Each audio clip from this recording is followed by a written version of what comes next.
Welcome to the Local Service Podcast episode, who knows how long. And today we have Juan with, what do you even identify, like a company, the podcast? I don't know, man. I guess for your podcast, it would be probably On the Move Media. On the Move Media. On the Move okay, Media, cool. right? Because we're doing the local businesses. Yeah. Right. So then I guess it would be that. But we've got a podcast that On the Move Media technically produces. It's called The Generous Degenerates. We've got me as a photographer. I do a lot of work for people, and then there's a lot of like art stuff on the back end. So I'm a musician, photographer. I'm kind of all over the place, but like in terms of local services, right? Like it would probably be On the Move Media, which I think is probably going to be a unique conversation to talk about local services because my company in and of itself has like a really weird start and a really weird, like a non-conventional way of operating. So awesome. So what's super cool about this is that we've met now for maybe 13 minutes. 13 like, minutes. This is genuine. I have no idea what you do. Yeah. You reached out, mega props. They brought all their stuff, but it's my podcast. So I was just telling them, like, that's super cool. That's like, sleeping at somebody's house. Like, here, use our house. Here's our bed. Here's our food. I'm like, all right, that's very nice of you, sir. Cool, man. So, yeah, what is On the Move Media? So On the Move Media is just a media company. We do everything from like video services, photo services, web services, brand management. Anything that somebody can really, really need aside from like high-end, high-production stuff, we can probably pull it off. We can do anything from like portraiture. I've done like portraiture work. We can do a podcast setup, like a pretty like high-quality podcast setup. We could do live production, like actual streaming live to certain things. We worked on YouTube channels before. I've done real estate. I've done a lot of street photography, brand management for certain businesses, bars, restaurants, things like that. So we could do like product photography. I mean, we really almost anything you can think of, commercials for businesses, depending on the quality of the commercial, like what it is that your vision is trying to get to. But for the most part, we can do a lot. I've done live shows for musicians, capturing content for them, recording a musician in terms of like great audio gets a little bit complicated, but I've got people that I can call for that. So I mean, it really just depends on what it is that people are looking for, and we can probably in some way, shape, or form pull it off pretty dope. well. Yeah. So I guess the natural next question is, how did you end up doing that? Why did you start it? Why did you start doing that? And what were you doing previously? So my background is in art. So, like, I consider myself an artist first. I was a professional dancer whenever I was in high school. Then I was a circus artist, and then I went to school for photography and digital media. So, like, that's where, like, the media stuff comes in. However, in school, they teach, our program was how to teach you how to be, like, a fine artist. So, essentially, how to think about art and think about your art to think about potentially getting into like museums and stuff. It wasn't necessarily like what you would think about like marketing or brands or content or anything like that. It was more so like, how do you think critically about art and how does that fit into culture and then critiquing other artists, famous artists, and how their place in history and things like that. So it was a much more like fine art direction, which was great. I really loved it. But that's where like my slow passion for like cameras and that kind of stuff started to really materialize itself. And while I was in college, every now and then somebody would be like, hey, can you do some portraits for me? Hey, can you do this for me? Hey, can you do this for me? Hey, blah, blah, this and that, right? So then I would just do it, like real easy, cheap money. I would charge like super cheap because that wasn't where I wanted to go. I never wanted to have like... So did you want to be like a fine artist? Well, I just wanted to be an artist. Okay. I just wanted to like use the knowledge that I had of everything and try to like mix them together. What kind of art? Well, primarily like I was a performer, so I was like a performance artist, and like as a dancer and stuff like that. I really love being on stage. Then as a musician, I really like being on stage. I write my own songs and stuff like that. But at the end of the day, afterwards, I was like, how am I even gonna get this like visuals out, right? Mm-hmm. And then when you think about being an artist, when you think about being in that kind of industry, the very first thing that comes to mind is like, man, I'm gonna have to dish out money to be able to like put together some of the visuals that I have in my head, right? Because everything is going in that direction, especially at the time. This was like 2010, 2011, 2012, right? So Instagram really wasn't, it wasn't there, but you kind of saw where it was going, right? Yeah. Like if you really wanted to associate yourself with with those kind of artists, you really had to put yourself in line with them, and then you would see like major record labels had like visuals, and then you saw like, dance companies would have like all these. So like that's where it was going. And I was like, bro, I'm not gonna have that kind of money, especially right now. So you're in college at that time? I'm in college at the time. Okay. So I told myself, like early 20s. Yeah. Okay. Yeah. So I told myself, you learn how to do it. Like you put your, like when my first semester in college was all basics, right? But when I chose my major, I knew pretty much nothing about cameras, like absolutely, nothing. And I was like, it was an odd decision to make, because everybody's like, well, that doesn't make any sense. You're like a performer. Everybody thought I was going to go to like school for dance or something like that. And I did okay in school. So, but I was like, no, because I want to learn how to self-fund my stuff. And it was more so like, I should put this down so it doesn't keep. So it was more so like it felt obvious in my head. Like I'm not going to be able to, I don't want to sell my soul. I don't want to like go and like sign this crazy contract where like I want to own my stuff. I want to be like, I already had that conversation early on in my head. So I'm like, let me learn how to do it. I'll just hustle. That's the one thing that I was like, the only thing I know is that I can hustle my ass out of anything. So let me hustle out of it.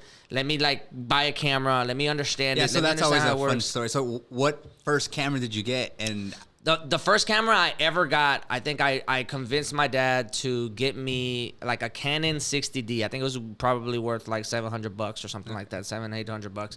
I needed it because I needed a DSLR for school. It was like a requirement. Oh.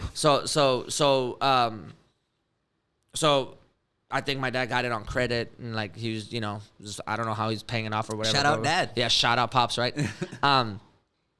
But one camera, stock lens, just go and make some, just go to school and like learn and like all this stuff or whatever, blah, blah. The great thing that I really liked about school is that they really taught you how to be like conceptual about the work that you're. What school did you go to? I went to UH. Nice, go Cougs. Yeah. So like think conceptually about everything you're doing. Think like big picture. You can get a lot done with a lot. When did you graduate? With very little. 2017. Okay. Yeah. 2012. So a little bit. Yeah. A little bit prior. Yeah. Cool, but I was in school for 7 years. Okay. Because I didn't get any loans out. I was all like, I'm not getting into debt. I'm not doing any of that. That's this was smart. this was in 2010 too. Yeah. I'm like, and again, the other side of that story was, hey, like the other side of that story was, I'm an artist. Like we're notorious for not making money. I'm not about to go and get a 50, 60, 100, $150,000 Why do you think you thought like that? Because I was already a professional. Like I was already like performing. I have this story where I tell people like on the weekends I would go and perform with like certain dancers here in town, and I would be making a certain amount of money, and they wouldn't be making that much more than me. But they were also like graduates of the U of H program, and they were also graduates of other programs in the dance department. So I'm like, bro, I'm already not that far off financially in terms of like making a living. I see, like right? that's kind of the cap. Yeah, right, yeah. Unless I was going to be a choreographer, then my degree would really help me in the dance field, right? But I was like, I don't know if I really want to even go through that. But a big part of me was, now I have to go into school, into these classes, and some of these teachers at the school are my like bosses outside of school, because they have their own companies and this and they're working, or they're choreographers or this and that. And I was like, I don't want to go into that dynamic. If you're paying me on the side, and then you have to grade me, I'm not comfortable with that dynamic. And then I had like a very good understanding of this is what this kind of person makes for a living. So I already knew in my head, oh, if I get $100,000, because I got into some decent schools, I'm like, if I go there, I'm gonna be in debt for a while, because that whatever I'm making right now is not gonna be able to cut it. Yeah. So I'm like, I'm not doing that. Yeah. So I just told myself, like, go to college the first year, tough it out, work, do whatever you have to do. Better to work in the moment and know that you're not gonna be in debt, and then to like, yeah. I think in hindsight, it was the right choice. Right, 100%. Especially with like how everything looks like today. I think it didn't feel like I was ahead of the curve. It actually felt like it was like, man, you're gonna have to grind. Like it was like 12, 16-hour days, stuff like that. Right. The longer it's delayed, the better. But now I look back and I'm like, man, some of those people that I graduated with are in debt with an art degree, and making fine art. Yeah. Which is fine. Which is great. Some of those are great artists, but I'm like not in debt. I was able to buy a house. I was able to keep grinding. I was able to do a lot of stuff only because I wasn't getting boggled down by a lot of these other stuff. So what kind of jobs did you have in the meantime to pay for school? The main job is, because I was a circus artist, I was really good at like the physical part of that job. So I became a gymnastics instructor. Nice. And I still do that to this day. I wear a lot of hats. Like I'm like, I coach gymnastics for a long time. Still do. I did a lot of consulting work, and then I started doing like the side media stuff, but it was like small. Yeah. Like I said, somebody would want like portraits for their, I don't know, for their jobs or whatever. I'm like, yeah, I'll take your photo and I'll try to make it, you know. But people really like them. Yeah. It all was word of mouth. Hey, I got this guy. He'll do it on the low, blah, blah, blah. It's super cheap. You don't have to go get this big, like, fancy thing, blah, blah, blah, this and that. Right? But I also knew my limitations. I knew that I couldn't take certain kind of photographs. I knew that I couldn't get certain kind of quality. I knew, because I was in school for that. So I knew what it would take to get that. And I also knew like where my cap was. So I always like got jobs based on the cap. And it wasn't like I was looking for jobs.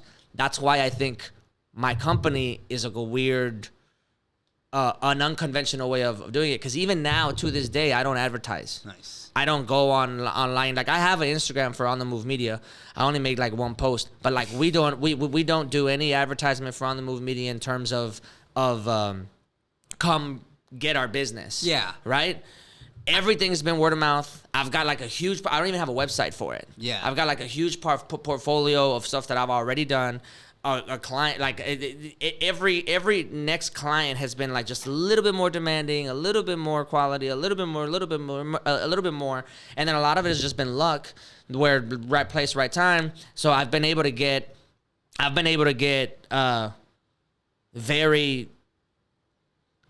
huge contracts now, and by huge I mean like maybe like a $35,000 a year contract, or like something like that, where it's like long term. Yeah. And the only person that really knows my work is the person that got the contract, that like reached out to me for the contract. Yeah. Right. I would assume that yes, you don't advertise, but you definitely do the on the boot stuff. Like people know you. You go to stuff like this. You talk. I'll do this. And so it's kind of like the whole Elon Musk thing. Like, yes, they don't he doesn't advertise. Tesla doesn't advertise, but he's out there talking about it, promoting it in a different way, not in the I think traditional sense. I've done more of that this year. Like we committed ourselves. Like we sat down and we're like, okay, we have this podcast. We've been really trying it. We're trying to generate eyeballs. We're trying to get people to look at us because we really feel like what we're doing. What is the podcast? Is the Generous Degenerates. Gotcha. Plug. There we go. And we're trying to just get people to look. Just get people to see, like it's we focus a lot on quality. We're trying to build community. So we're like, no, we have to try to like really get there. Damn, this conversation is going super sideways. But so, what's the strategy with that? People ask me that with my podcast too. Like, what is the strategy? What is because you're doing all these different things. It's not necessarily in line, but it probably is. There's a Venn diagram for sure. There's like if I get a client, say it's a restaurant, all right? I had a client a couple years ago that was a restaurant. I was on retainer for like 6 months or whatever. I would go and I would show up and I would scope the place out.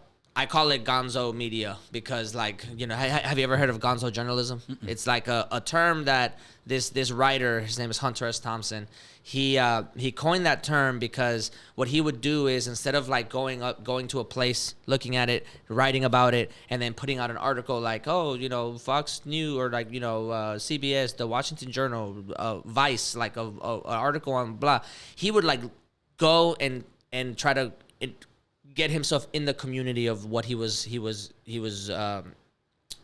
researching. I see. So he would do like one of his most famous articles was with the Hells Angels, and they're notorious for not letting people talk to them. Hells Angels, the gang? Okay. The gang. So he would go and he like went around them, and they essentially accepted him as like a part of it. Like, he wasn't a Hells Angel, but they accepted him as like a like that camaraderie. And he did that for months, like 6, 8, 9 months of just like, I need to get these people's trust. If you really want to know who those people are, I gotta get those people's trust. And I really like that approach. So I do that whenever I get a client. Who are you? What are you doing? What's your personality? How can I capture it? What do I need? What's the vibe? What's the right? So say I have a restaurant, I'll do that. I'll go and or a bar or whatever, and I will literally just sit there for hours at a time, for weeks at a time sometimes, where who's the kind of people that go there? What are the kind of things that they're trying to do? What does the menu look like? Who's the menu trying to cater for? Are they actually achieving that? Are they getting the people that are coming in the door? Do they respond well to the menu? What's the demographic of the people that are coming in the door? Are they 20-year-olds? Are they 30-year-olds? Are they teens? Are they whatever, right? Like, I'm looking at all of those things. I'm making my own prediction because that'll influence what kind of brand that they should really cater to. And then it influences the way that I need to take these photos, the way that I need to capture this content, the way that I need to do this and that, right? But that requires, like, that's the research part, right? So that's been my approach for almost every client. That was like a bigger client that wanted that wanted something longer than just like a one-off, like, come take this picture, or come do this thing, or right? Because then it'd be overkill, easy, right? Yeah. You're not gonna sit there for hours. Right. It's like a sick picture. But it's really benefited me because I've been able to get a lot of content and a lot of work for people where they're like, man, this person really understands what it is that we're kind of doing, where our vision is going, and he's able to like finesse his way through it, that he can capture the essence of what we're trying to do. So the Venn diagram is that's my boots on the ground. I'm going out, I'm doing all these things. I'm like doing the gonzo thing. The Venn diagram is that's our approach whenever we did the podcast also. Quality first. Like, we wanted to make sure that we could do this. We weren't going to start it unless we could do this. And I had maybe Can I ask how much it costs to set this up? So this setup right here. Can I guess? Yeah, you can guess. I'm gonna guess like 15. I could be way over. 15,000? Yeah. You're under. Under? Or you're 20? Under. You're under. This setup right here is probably a little over 20, maybe like 23. Yeah. It looks legit, you know? Somewhere around there. And it's like a mobile studio. Yes, I needed two things. So like I had about a fourth of it, like for what I was doing with the business before the podcast, YouTube content stuff, right? I didn't really need all this stuff. I've got a lot more equipment that I use for like individual commercial stuff like that. And whenever we branched into this segment, this arena of content, I was like, okay, well, what do I need? Luckily, I know a lot about cameras, so I'm like, I know exactly what I need. I know exactly where to look for it. I know exactly what I do. A little bit of research, and then I told myself, like, I'm not going to start it unless I can get to this baseline of quality. That was the first move, and that was like, it took us a bit. Yeah, it was the first move to do that. Then it was, we need to create an environment where we feel comfortable. So like, we're the client in this case. Yeah. We've got to feel comfortable. Then we have to nurture that comfort. We have to like nurture that, because again, it's the same method that I use for any of my other clients. Like, you got to feel comfortable. I got to make you comfortable. I got to nurture that comfort, and so that it can come out on the content, because it's going to be all weird. Yeah, you put a lens in front of people. Yeah. Right. So they freeze. They're like, oh my God, I can't be on camera. This and that, blah, blah, blah. Right. Yeah. Funny enough, like even my girlfriend was playing Galaga on Switch. Yeah. And she plays it all the time, apparently. And then I went to sit down by the couch while she was playing, and she's like, I can't play anymore. Just because I was there. You know, because when people are looking at you. Watching, it's like when people are looking, whether it's actual people or cameras, like, you feel kind of, if you're not used to it, you know? Yeah. So, again, we have to nurture that comfort. We have to get chemistry with everybody. I did have some other baseline rules for the podcast. Was it had to be a guy-girl dynamic on camera. Whoever was off camera could be guy-girl. So it really didn't matter. But, like, on camera, it had to be guy-girl dynamic. And then after the comfort and the chemistry is already there, then start to do the back end work, the grunt work, the editing, which I hate. Yeah. But it's the grunt work where, like, put that chemistry out there. Yeah. Put that, make that the focus of it. Make sure that we're like as well researched as we can. Make sure that our perspective is coming through. Maybe as Hispanic people, maybe me as a guy. That's the reason why I wanted a girl on. So I have two questions. Yeah, go for it. So one question is, I feel like you're more experienced with podcasting. So how do you think that could benefit a local service-based business that would want to explore that route? Because every time I have a guest that runs a business, they're always like, when we leave, they're always like, oh, I got to do this. Like, this is great. I would love to do this. I would love to add to my marketing. And I see every pro to it, right? Yeah. But I'd like to get your perspective on that. And then because you are more elaborate with your podcast, how much work does go into editing, creating the clips, posting it, both in time and resources? So, like, it's not free. I mean, you could say Instagram and TikTok is free, but to cut it up, it's time. Yeah. So like the pros of making your business digital is a lot. There's a lot of pros. If you can, because it helps with upscale. It helps with being able to generate digital revenue. If, like, you're a local, like, just because you're in a storefront that's really small and you can only get an X amount of foot traffic coming in, it doesn't mean you can't sell stuff online. Right? So that online part could be a huge part of your revenue stream. However, you're not going to tap into that if you don't capitalize on what it takes to build a online presence. Right? Something like a podcast could help. It doesn't necessarily have to be a podcast, right? On the media side, it could be anything from, like, the right types of commercials, employee highlights, right? Like, just creating engaging content that again suits who you are as a person. Right. If I'm going up to a business and they sell flowers or they sell, like, pots and pans or whatever it is, there's a way that you can, like, market yourself, but I can't do it comfortably unless I know who you are. This goes back to the other thing. Like, you've got to know yourself so I can, get to know you so that I can do my job and, like, highlight you, off to the masses, right?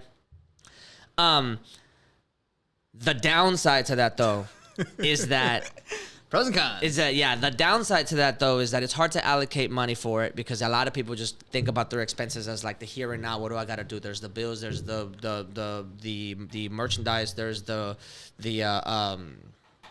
I'm, like, blanking out on this, like, stocking stuff, like, overhead, everything. There's a lot of stuff that you got to think about, right? So separating money out for that can be hard, especially if you've got a chain of command that you've got to try to run this by, and, like, you have to make it make sense to the money people, right? Also, there's a delayed part of it. You have to get your brand right for a while. There's a lot of trial and error before you even get 1 cent coming in the door from it, right? Yeah. That's the hard part, is learning how to wait in that discomfort of, like, not seeing the money go out and watching the money come in. For us, it's been relatively easy because I had that money anyway, and I'm not necessarily, like, waiting for it to come in. Right. Like, whether our podcast is successful or not, it really doesn't matter. I get more jobs because people know that I can do the podcast. Right. Does that make sense? Yeah. So whether the podcast actually gets ad revenue is kind of irrelevant. It's a plus, but and we can, we'll build on it and we'll upscale it as it comes in.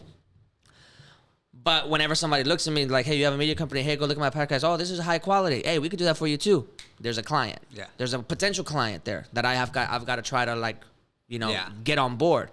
Easier for me to get on board if I already have the the portfolio of stuff, right? The only thing that's like actually public in terms of like marketing is the podcast. Like if anybody that looks at it that's in Houston, like, man, that's a high quality. I've gotten a lot of jobs just because of the podcast. So it's not direct money, but because my company's funding it. That counts. It counts. It's not direct, but it's definitely like one step. It's like adjacent. Yeah, it's like it's right there. Like yeah. So in that end, it helps. But for like the average client that's looking to hire me or hire this, it might take a little bit of time. Yeah. Or it might blow up immediately. Who knows? But again, like it requires a little bit of faith and just a general understanding that, like, in order to have internet presence, you have to let people know who you are.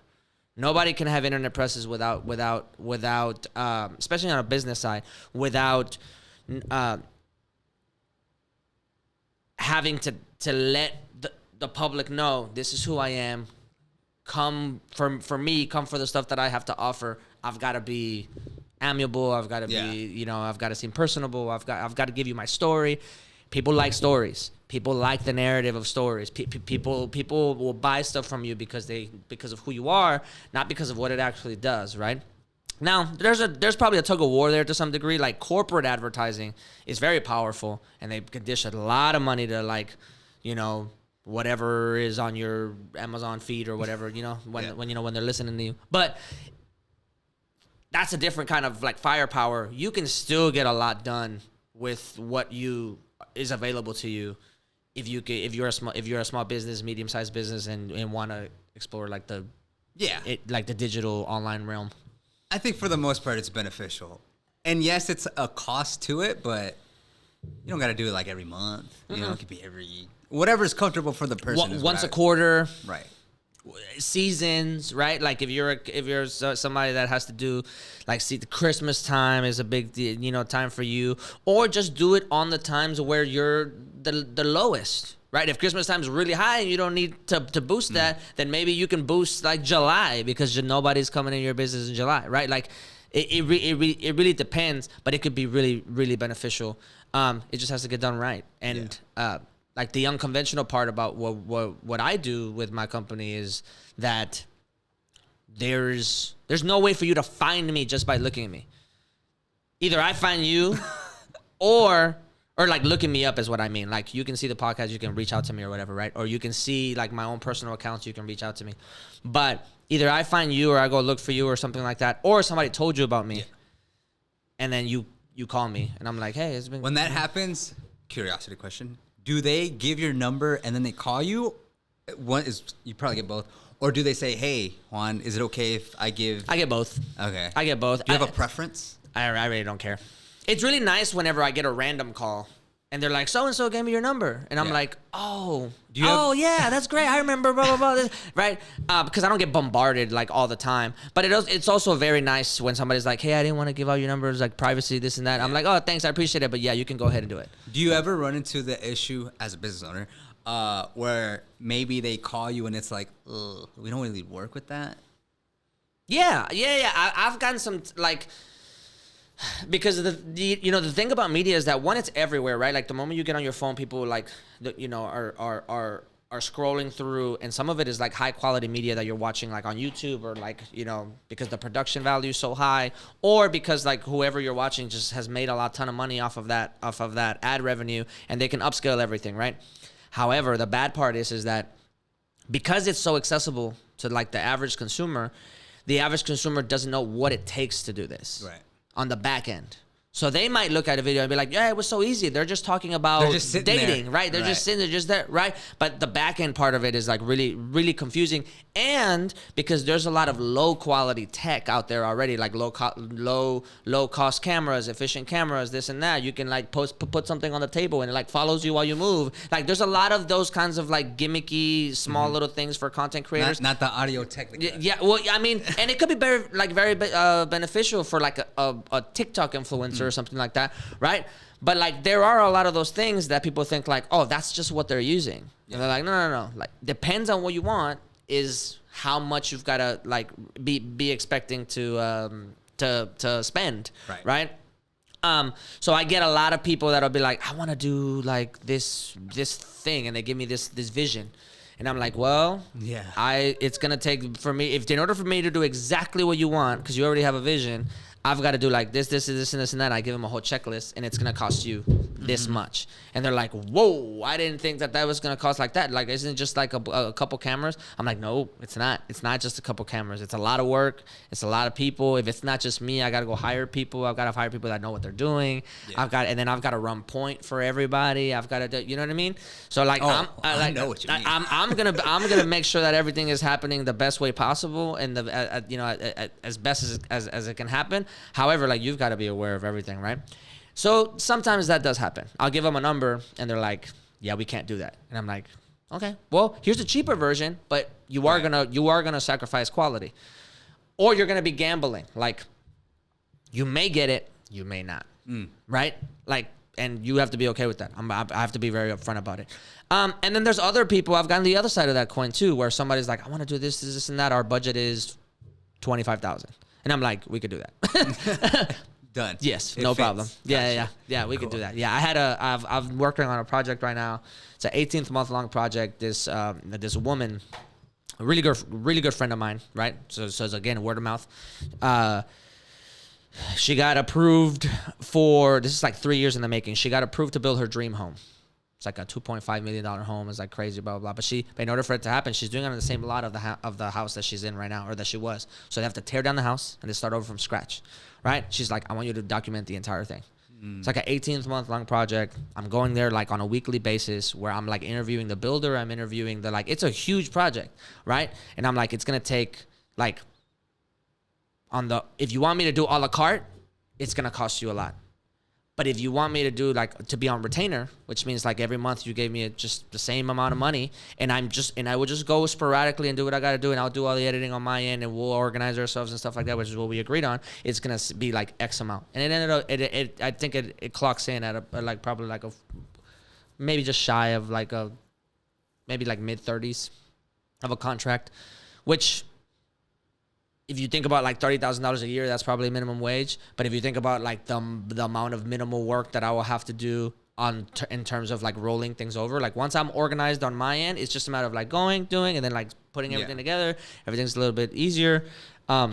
So that kind of thing will happen, and it's like really easy to just like, yeah, that's fine. And then she's like, yeah, and then every month just the money's in. Yeah, that's cool though that you figured out that one-off projects or one a la carte contract is not. It sounds like you prefer the retainer route.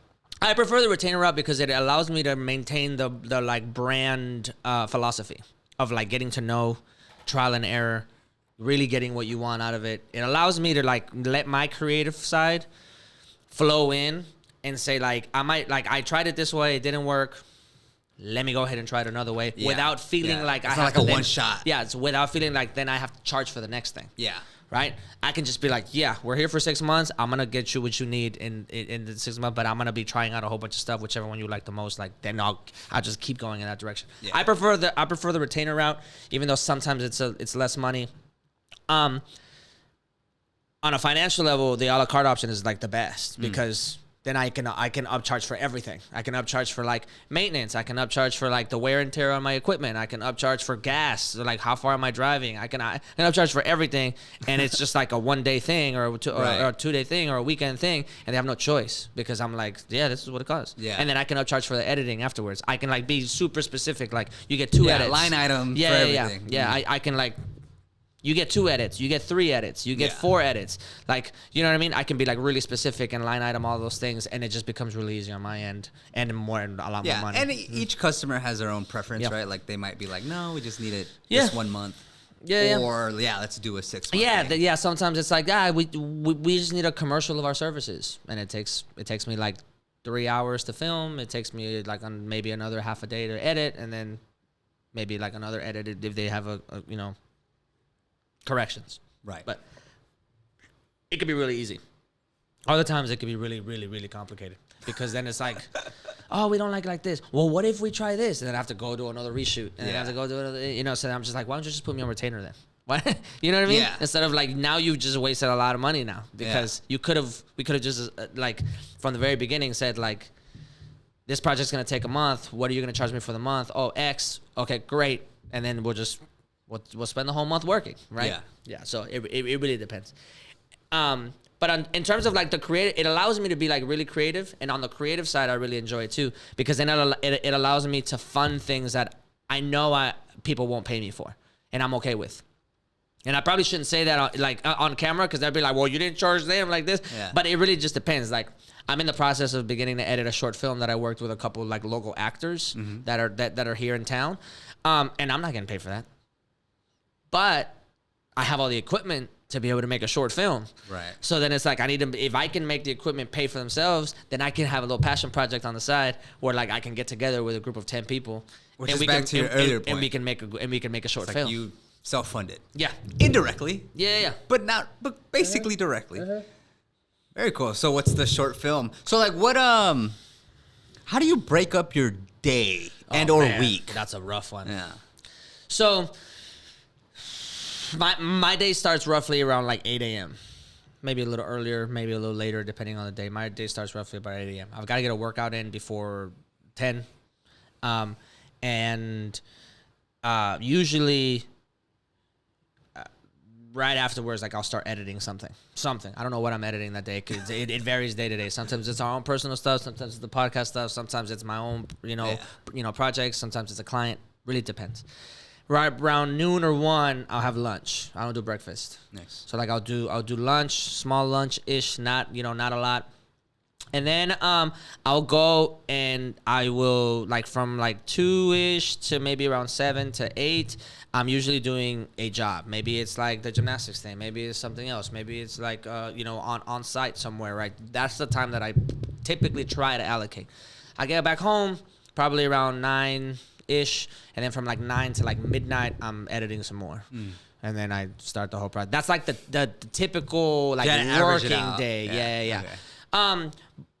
But there's like a lot of flexibility. Yeah. Like my day can like really be malleable and really move around. So like, say I just got done with like a big project, or like I got done like with a big week. Then like Friday, Saturday, Sunday, I'm like, at a bar somewhere, just chilling for like a good amount of time, right? Or like I on the weekends we usually film for the pod, so then I allocate like a couple hours, and then we'll go out drinking afterwards or something like that, or like go out to eat or something. Favorite places to go in town? Yeah. For what? For food or for drinks? For drinks? Houston. Ooh, Houston.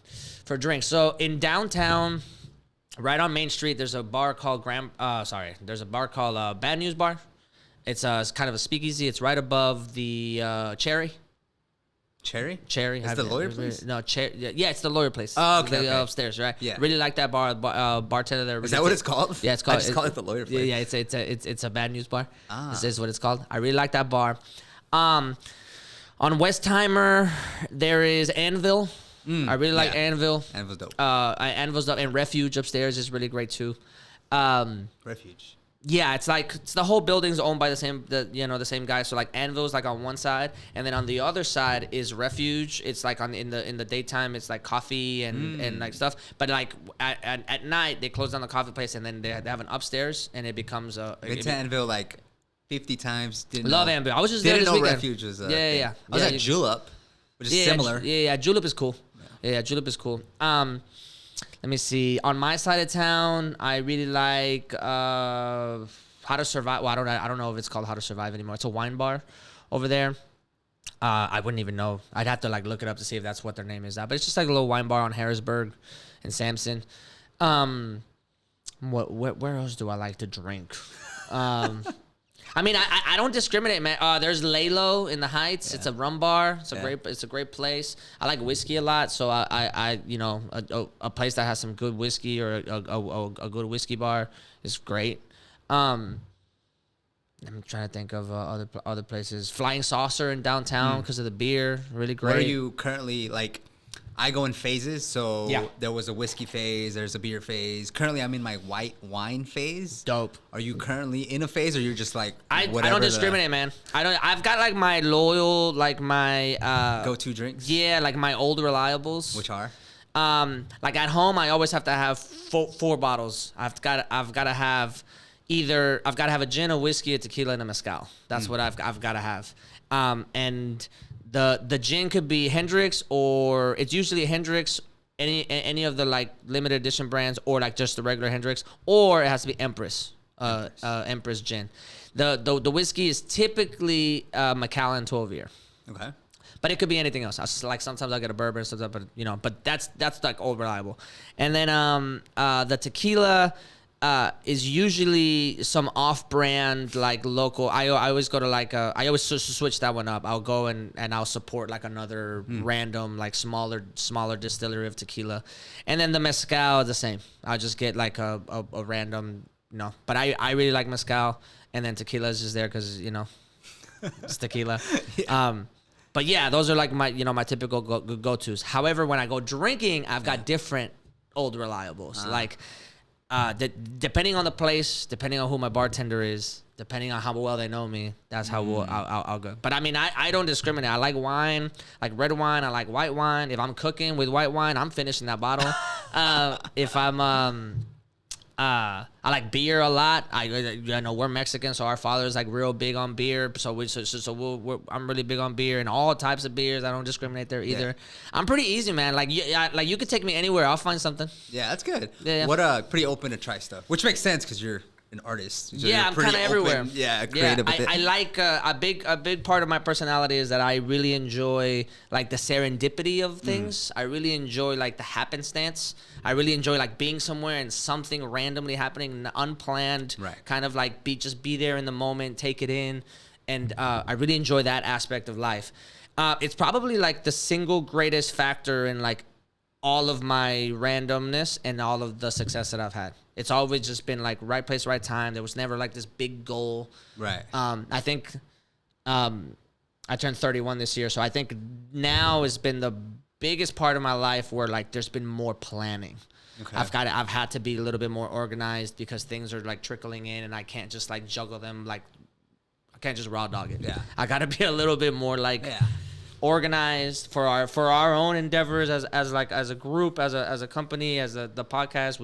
We've had to like be like, okay, well, where do we want to go? Do we have a goal? Do we have a Do you have a planned schedule that you would like to follow for the podcast, or is it more as you can get it in?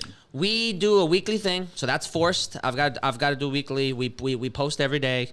We try to engage every day. We've actually in the past month we've got a lot of traction. Let me see let me just give you like a rough. In the past month, which platform do you look at most? YouTube, Instagram, TikTok? We look at everything. We've got TikTok, Instagram, YouTube, Facebook. We have a Twitter, but I don't tend to post on Twitter that much. Do you use any kind of software to help post this stuff, or it's all manual? Nope, it's all manual.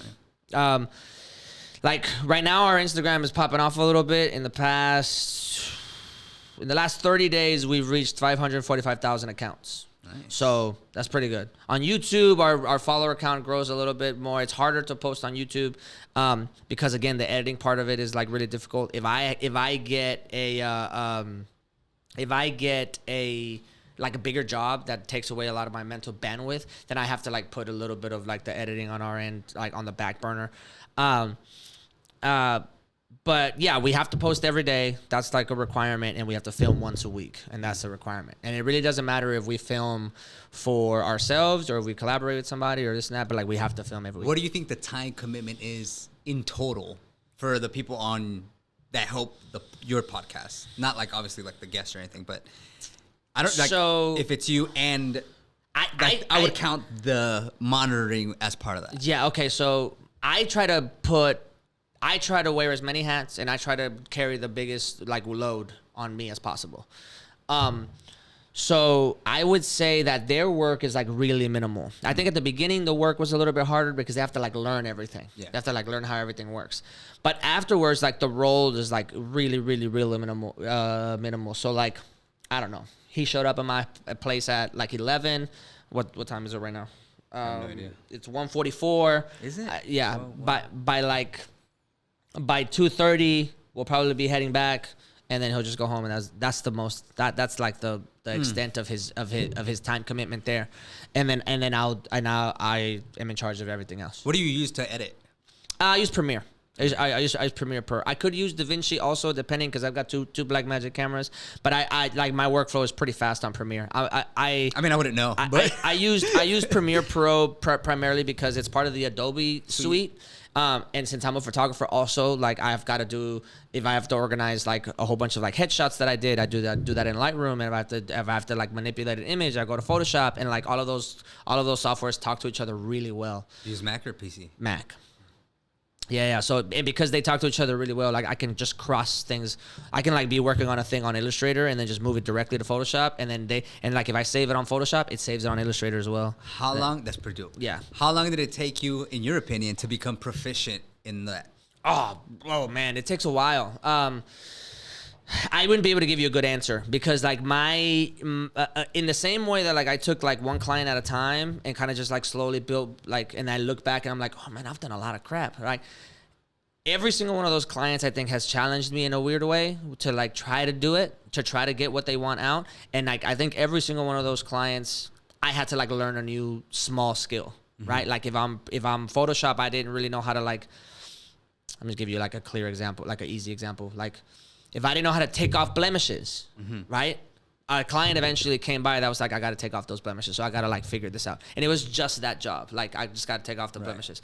And then like later down the road, it was like, how do you draw things in there that are not there? How do you that, right? And then it was like, but if I had to learn all of that in one sitting, it would feel like a daunting task. Yeah. So like I've got all these weird bits of information. I was like, oh, that's how you do that. Oh, that's how you do that. That's how you make a panoramic shot. Oh, that's how you add special effects. Oh, that's how you do the, but it's all been because like one job just needed that one thing.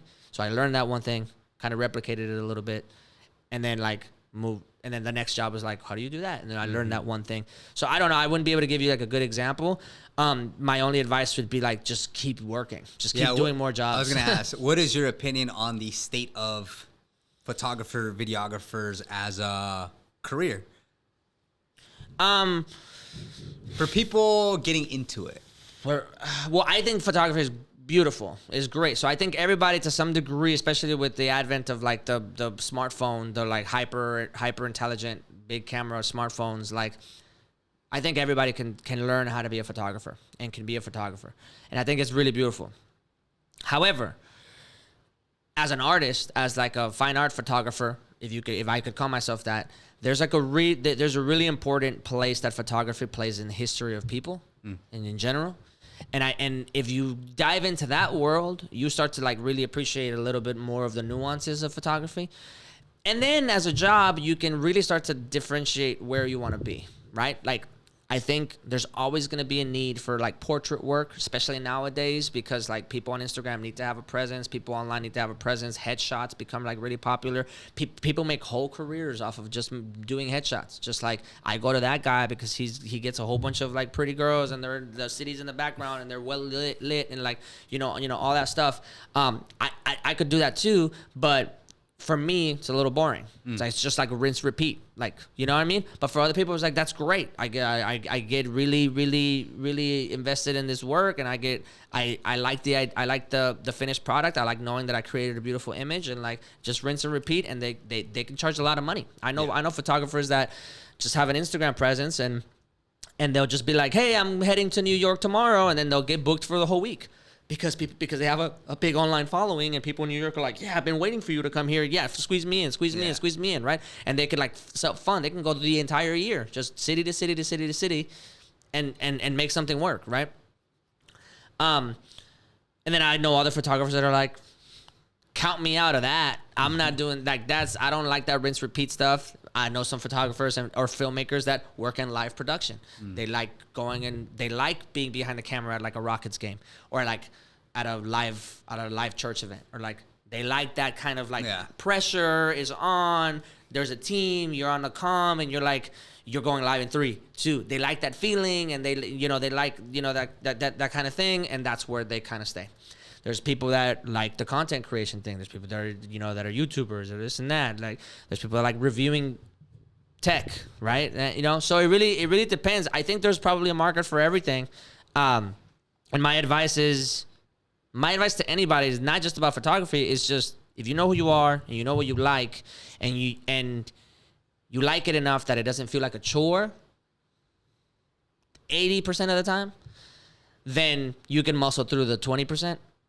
And get it and come out the other end like really satisfied. This is not contingent upon like money or anything like that, but like just personal satisfaction, right? The money thing is different because rare is like, I know it gets romanticized a lot, but like rare is the ability to do something you absolutely adore and make a ton of money off of it. Right. That's rare. However, you can do like things you adore and just be really, really satisfied with you doing those things. If you want to get good at money, you gotta get good at money. You know what I mean? That the accidental blow up is like rare, but you can, however, like work slowly and then learn how to be good at money. Yeah. Money is its own world. Money is like its own like self-funding, make money work for you, kind of like, you know what I mean? That is like that has nothing to do with like how satisfied you are with what you're doing. Yeah. And I suppose it's all a journey. Like before you could get to that point, you've got to learn a skill, and then you have to get good at the skill, and then you acquire funds, and then what you do next, and it's all preference, right? Yeah. It's all preference. So. Yeah, but so yeah, that tends to be my advice. I'll go on YouTube right now. There's some big creators that I like watching because of who they are, because of what they bring to the table, because they're always doing something interesting, and I'll watch that. I also like going to small businesses in town because I really like who I'm shopping from. You know what I mean? Yeah. So like the guy that the liquor store that I've gone to since I was 10 years old, or sorry, 10 years old, my bad. Hey, the liquor store that I've gone to since I was 21, but they've been in my neighborhood since I lived there, right? On the east side. I've got a history with that person. She doesn't make millions of dollars on the ad revenue or whatever, right? But I like her story. I like who she is, right? In the same way that I take in the content of whoever it is that I'm watching. So yeah, it's a matter of preference. Like she seems, every time I talk to her, did you ever incredibly satisfied with her job? You know? Yeah, I mean, I feel like you win if you're satisfied with what you're doing. Yeah. And you're in the right direction. You know, everybody's going in a direction, or nowhere, which I guess preference again. Hey, but that's its own like dilemma in and of itself. If you are going nowhere, why? Let's figure this out. Yeah, preference, right? Yeah, like this do the mean, like if you know, meaning is important. So I agree. Yeah, I agree. Because you're in photography, videography. Did you ever go through like the wedding? Oh yeah. So there was like a time where I had to do like wedding photo shoots, like for the after to like quinceañeras and like portraits for quinceañeras, and then like actually photograph like the day of. That's like my least favorite one.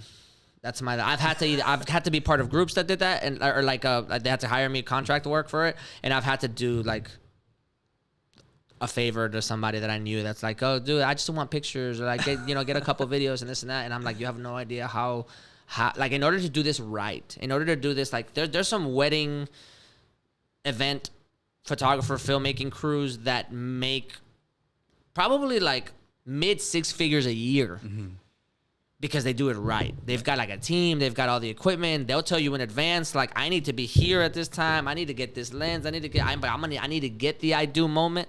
That's crucial. This is like one shot is what you take. You can't recreate that. So it's hard. That's like really difficult. It's like a live sporting event. Okay. You've got to like everybody knows their role. Everybody knows what they're doing. Everybody's game time, and everybody's wearing a tux because you have to fit, look like you fit into the thing, right? Yeah. So, but it's my least favorite because it's very formulaic, and what's the word I'm looking for? I'm not that good, or I don't tend to enjoy the idea of marriage. No, not even that. Like, I don't enjoy the idea of the pressure of messing up somebody's like very important day. I see.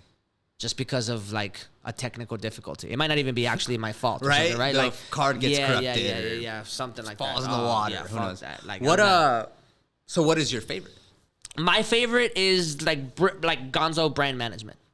That's my favorite thing. If the person I'm working for is very like laissez-faire about everything, they know what they want. They've got a very specific budget and they're willing to be flexible. Man, like I said, I'll sit at your establishment. I'll do the work. I'll do like the research for it. I can come back with like, relatively like meet like amateurs like stats of like what it is your business, and then I'll come up with some things that I think are are very valuable, and then the collaborative process of getting it to where they want to get it to, that I really enjoy. Because it's what we do with this, right? Like every week is like an evaluation. Did that work? Was our energy high? Was this happening?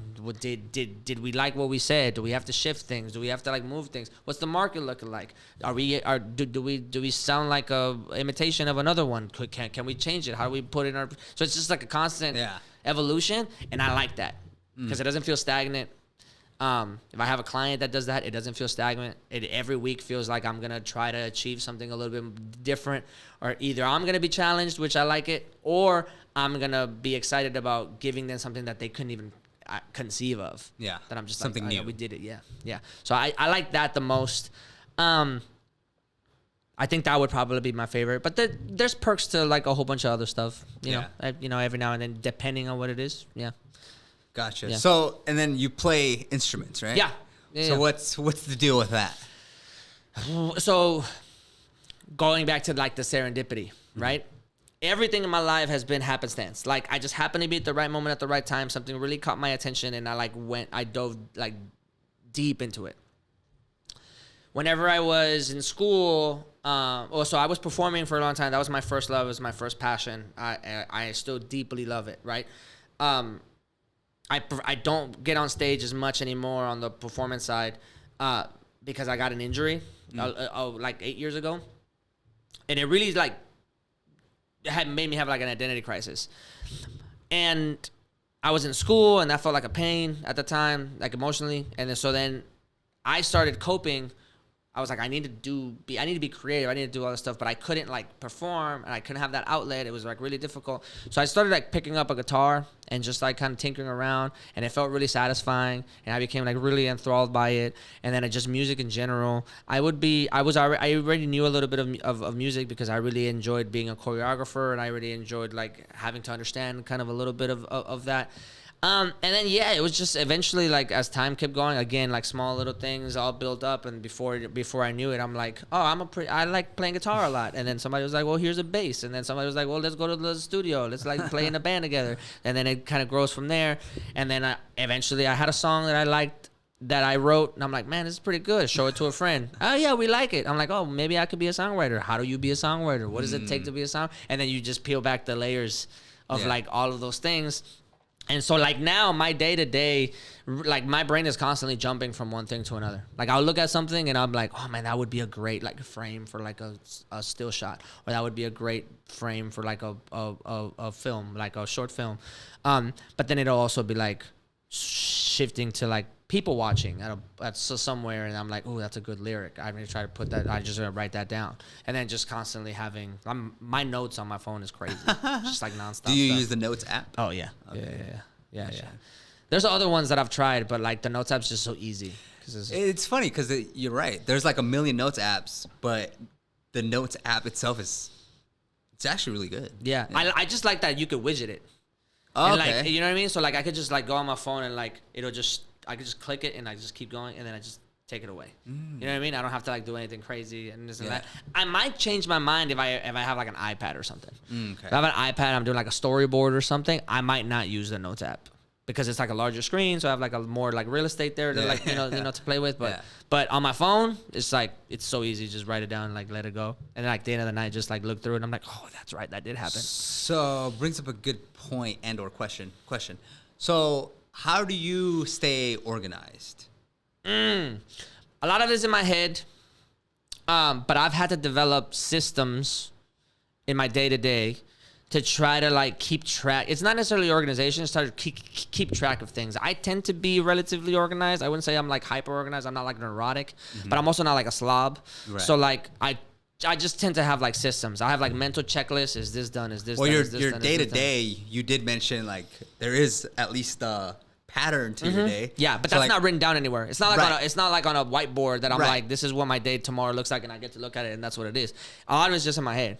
Like I knew, like I didn't write down that I had to be here. I knew I had to be here, but it's in my head, right? The systems that I've had to develop is more so like if I need him, I have to tell him 2 days in advance. I didn't used to do that before because I'd just be like in the moment. I'm outside. Yeah. So like those are the kind of like there's this like systems in places that I've had to do that. It's been more so when I had to like bring people in. So like, well, yes, on the company side, even on my jobs, like on my regular jobs, on my other jobs, the other things that I do, I think at this point in all aspects of my life, I'm pretty much in charge. Mm-hmm. I'm in charge. If I'm not in charge of everything, I'm in charge of a good portion of it, and I'm in charge of people. Mm-hmm. And being in charge of myself is easy. I can keep everything in my head for the most part, and then just like run through the motions. Yeah. Even if my head is like full, I can just like be there and it's okay. I can keep myself accountable. Being in charge of people has been incredibly different. Only because, and this seems obvious, but like they don't know what you know. Right. So like I have to make it a point to realize, oh, you don't know that. So I can't get annoyed if I have to repeat it because you don't know that. Right. They didn't have that experience of like losing the memory card that one time, and that's why I always put it here.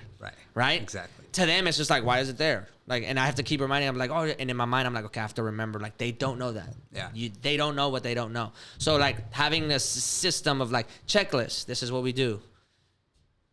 Did you do that? Yeah. Do you remember? Like today when we set up pretty easily, and he's done this a couple times already, quite a few times now. So a lot of it is muscle memory. So today he only asked like 3 questions, whereas like when we started, it was like I have no idea where I'm going. I have no idea what to do. Like the logic behind it, right? Like a really clear cut example was like the moment that we started taking off everything. The very first thing that we did is like the footprint, right? Like how much that's gonna take up space, how much this is gonna take, and we looked at like the floor first. Like this is the footprint that we need, right? Whenever we first had this conversation a year and a half ago, I'm like, you have to look at the footprint first, because if you start with something else, then whenever you have to move things around, you're gonna get annoyed. And he was like, oh, I didn't know that, right? But now it's like makes perfect sense. Yeah, we do the footprint first, cables at the end, right? And that system is normal in my head because I've already done that trial and error. But I've got to set up that system for other people. Yeah, man. So some of my quirks, or like, why aren't you doing it that way? Right. Are like simple stuff. So like we use ultra wide monitors. Yeah. And I like to have one full window on the left and one full window on the right. Mm-hmm. It's just easier to get to stuff.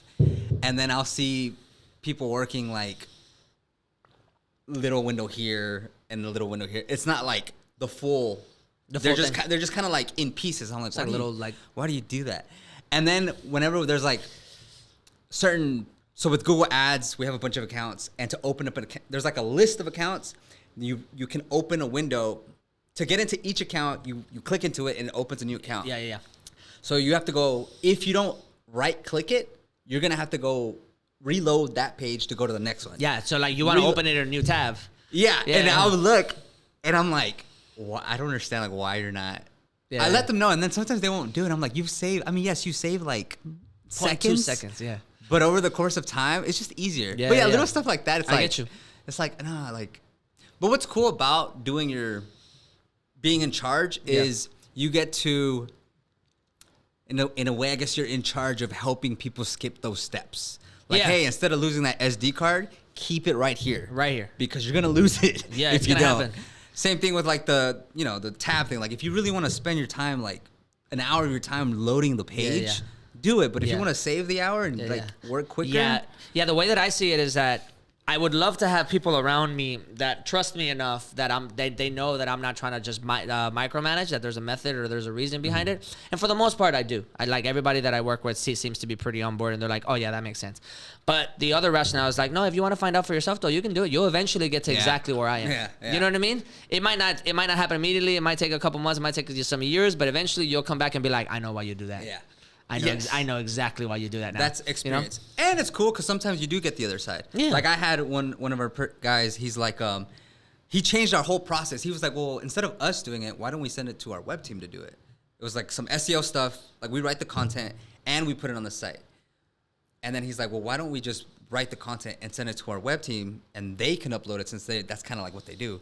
I'm like, damn, we would say, because again, a lot of it's just logging into a website, putting the tags, putting the content, saving it, publishing it.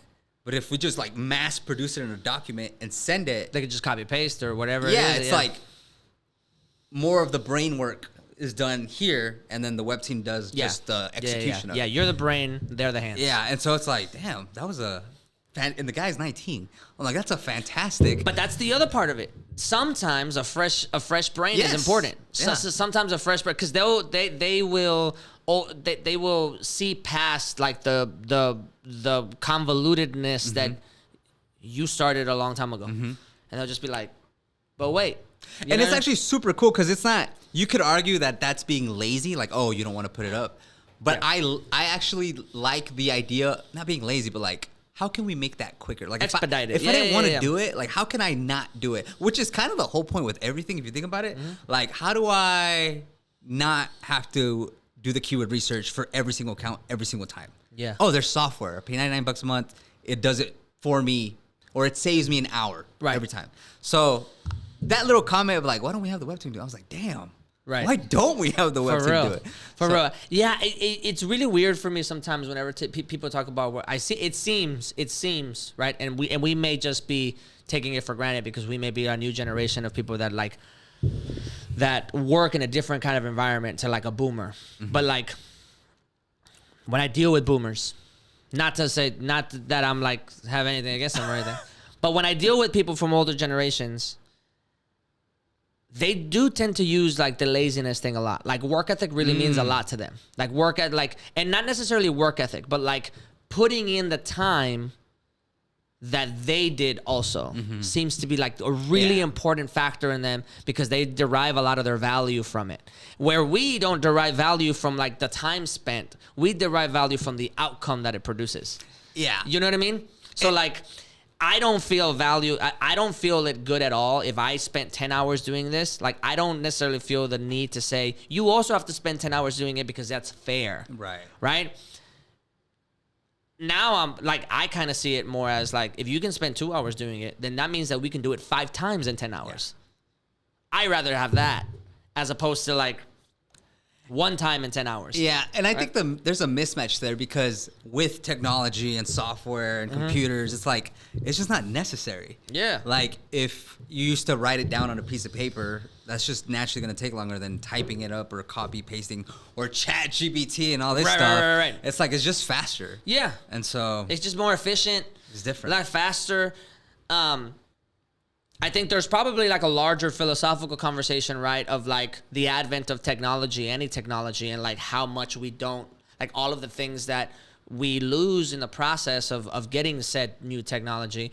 But I tend to think that like the overall outcomes are still better than what we used to have, right? Like a very easy example is like a calculator, right? Like when the calculator was invented, I'm sure there was people coming back like seeing like, oh, but then you're going to get worse at multiplication because you're not going to have to like do the thing in your head every time, like 4 times 7, like, and it's going to make you dumber and lazier because you're not actually going to do the work.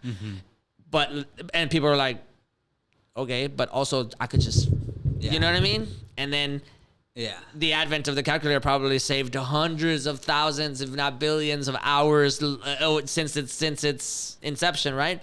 Yeah. And maybe it's made people less good at multiplication in the sense that like they're not actually doing the math in their head while it's happening in front of them, but it's probably been able to like create other forms of technologies a lot easier, a lot literally, like, right? Like physics. the fucking the things that it brought forward are endless. It's just infinitely more. Stuff you know, to more, the moon, right? like right. So rockets. like ChatGPT may make us dumber, but it might bring in something that we can't even fathom. Yeah, I don't know. Yeah, I usually don't get too like alarmed until it's alarming. I don't get alarmed either. It's not. It's almost like Google. Like, it's just information. Now, can you make it do stuff and act like in a certain way? Sure. Yeah. But I don't know. And then what's crazy too is like we're all pretty. Here go with the laziness again. Like, there are so many tools out there that we don't use anyways. Like like ChatGPT. Like, what amount of people use it? I don't think it's that many people. I mean, even if they use like my I tend to be like at a fork in the road when it comes to AI in general. On one end, I think that AI is fine, or actually overall, I think AI is fine. I actually think it's fantastic. However, if capitalists are going to use it to fuck over workers, then I have a problem with the capitalists doing it. I don't have a problem with the AI per se. I have a problem with capitalism, like vampire, capitalism at that point. But then on the other side, I think it's fine, and I like it because it might enable you to like achieve something that you couldn't do as easily or as fast without it, right? And in that end, I just become very excited about it. Yeah. I haven't used ChatGPT at all, but I imagine that I would, and it would probably be fine because it would be doing a lot of other things that are like trivial, right? Like, I don't know, somebody out there has a job that part of their job is to like draw the schematics for this table. And they're like, oh fuck, I have to draw this fucking schematic. You know what I mean? Yeah. ChatGPT could do that. Yeah. You know what I mean? Yeah. It's it's still early, but hopefully it doesn't come alive and kill us. That's really like the last thing we would want. Oh, well, and my other part is that like, yeah, sure, AI could expedite some things and can make things easier and can probably take some jobs. It probably will take some jobs, right? That's where I go back to like the capitalists and the government and like, you guys have to cover us because, or at least be aware of it because our jobs are going to get taken away. But on the other end, like on the art side, I don't get that worried. A lot of artists get worried, right? Because they're like, oh my God, there's an artist like blah, blah, blah, this and that, this and that. And I'm like, I don't tend to get worried because art in and of itself, we value art because of people, not because of both because of how it looks and because it's done by people. So like, sure, you can get a robot out there that can like take a slab of marble and in 10 hours by cutting or doing or whatever can have an exact replica of some like, Raphael statue, right? You could probably do that and it'd be like, great, awesome, technology, great, right? However, people will look at that and they'll be like, I don't like it as much. Yeah. Because I know that a machine did it. Right. I like the other one because homie did that shit. Yeah. You know what I mean? And that, like, I don't think we're ever going to lose sight of that as people. We value people. There's, like, music's a great example. There's some people out there that make some great music, right? And that have a good following because of the person and the music, right? If AI does a version of that person's song, even was able to like replicate their voice and it's good, maybe some people would be like, man, that's a good song. But then when they find out that it's AI, they're like, no, I can't go because I'm not going to go to a concert and see that. I'm going to go in concert and see him. Just a speaker. Whatever, right? Yeah, like a speaker. Yeah, so like people really, people value people. And people also hate people. But like people value people. The reason why art is important is because people value people doing the thing, not. If not, yeah, you know what I mean. A lot of things would be different. So I tend to like not get that worried about AI, and when people talk about artists and losing their jobs, I'm like, now we're having two different conversations. Yeah. If you're talking about art for the art's sake, I don't get worried. If you're talking about artists and not making a living, now we're talking about capitalism. We're not talking about art anymore. You know what I mean? Yeah. So for me, those are two different conversations. Gotcha. Cool. I have no idea how long we've been going, but I think it's been... How long? What's our time? 1:12. All right, man. That's pretty good. Probably could have gone for a long time, but thank you so much for coming by. Yeah, no problem. Chatting it up with me. Check out... I don't even know what you want to plug in here. Check out The Generous Degenerates on social media, on Instagram, on TikTok, on YouTube, or, just doing our shameless plug here. You can follow me, independently, directly if you want. But a lot of the entertaining stuff is on the podcast anyway. If you have any questions, if you're a business and you want some media, you can contact me directly, or you can follow On The Move Media somewhere. There's an email somewhere. You can get a hold of me.